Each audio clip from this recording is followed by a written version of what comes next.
Mais là, l'idée, c'est de vous donner vraiment les éléments de base pour explorer la littérature académique. Bon, la métaphore de la jungle vaut ce qu'elle vaut. Vous me pardonnerez pour mon manque de créativité.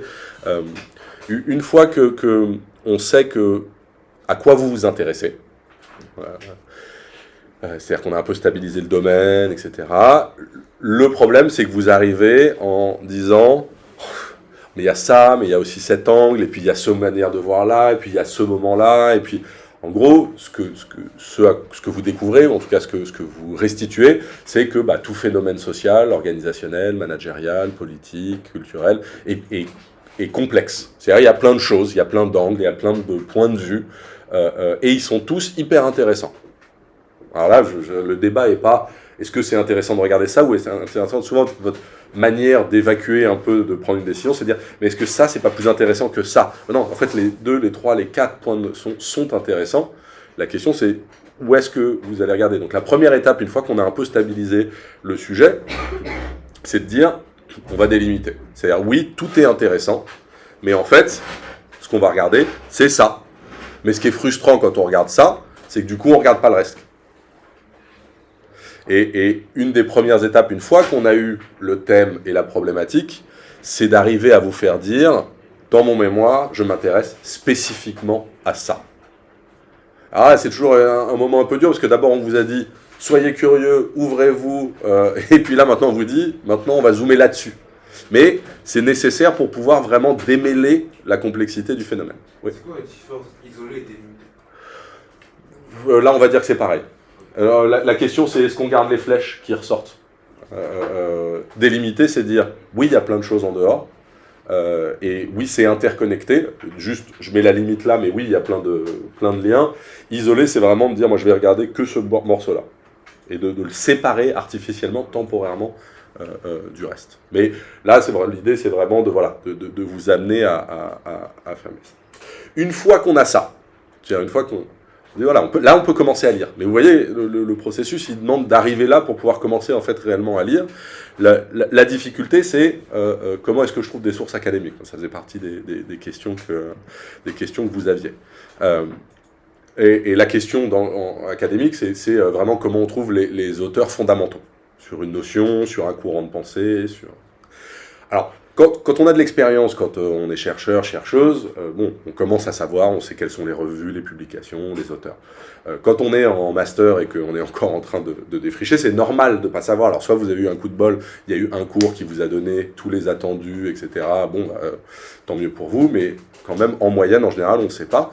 Et alors la manière de les trouver, enfin une des manières de les trouver, c'est de partir de la cime, de partir des branches, des feuilles, et en fait de redescendre pour trouver les racines. Je vais vous donner un exemple très concret. Sur une notion, vous ne pouvez pas tout de suite trouver les auteurs fondamentaux, parce que vous ne connaissez pas la notion, et si vous n'avez pas trouvé un bouquin là-dessus, ou si vous n'avez pas eu un cours là-dessus, vous ne les avez pas. Du coup, qu'est-ce que vous pouvez faire? C'est aller sur les dernières publications, et après retracer, à partir de ces publications, les auteurs fondamentaux. J'ai fait un tutoriel très rapide sur Google Scholar pour vous montrer les fonctionnalités de base. La vidéo, elle est disponible, mais je vous donne un exemple pour trouver les auteurs de référence.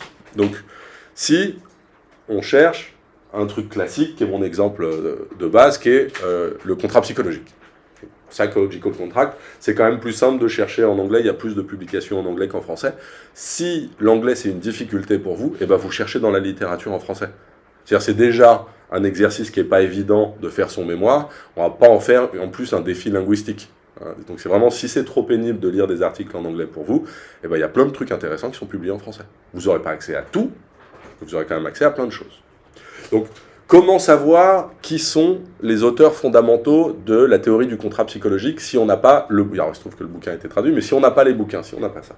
Vous allez sur Google Scholar, et Google Scholar vous donne des articles, alors en général, quelle que soit la notion, il y a 1 730 000 résultats, donc vous êtes bien... Comment est-ce que vous trouvez les auteurs fondamentaux? En fait, ce que vous faites, c'est que vous téléchargez les 10 premiers articles qui sont disponibles.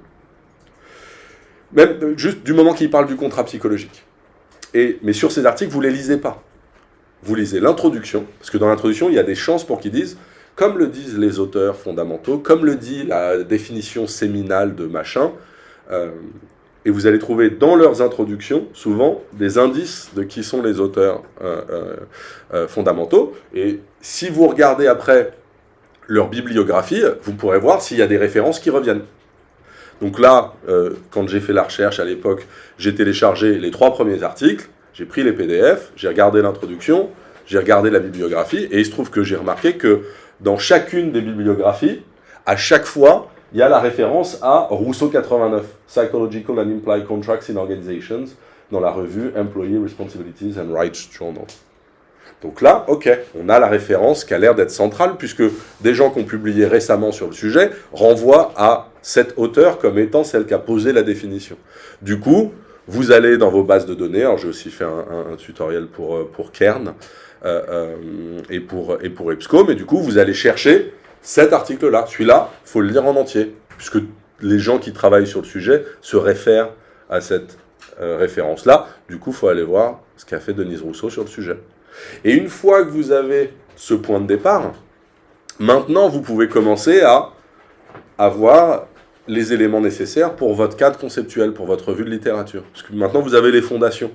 Donc maintenant, vous pouvez commencer à recouper. C'est-à-dire maintenant, vous savez que c'est Denise Rousseau qui a fondé le contrat psychologique. Du coup, vous pouvez regarder, non pas seulement Rousseau 89, mais peut-être quelques articles de Denise Rousseau pour voir ce qu'a dit la papesse de la notion. Alors peut-être qu'après, il y aura des débats avec d'autres approches, etc. Mais déjà, vous faites les fondations conceptuelles. Et puis là, vous pouvez commencer à intersecter ces fondations conceptuelles avec le sujet qui vous intéresse un peu plus directement. Peut-être que c'est contrat psychologique et turnover. Contrat psychologique et discrimination. Contrat psychologique et contrat de travail. Vous voyez, maintenant que vous avez ce point de départ-là, vous pouvez l'étendre et aller explorer les notions qui sont autour.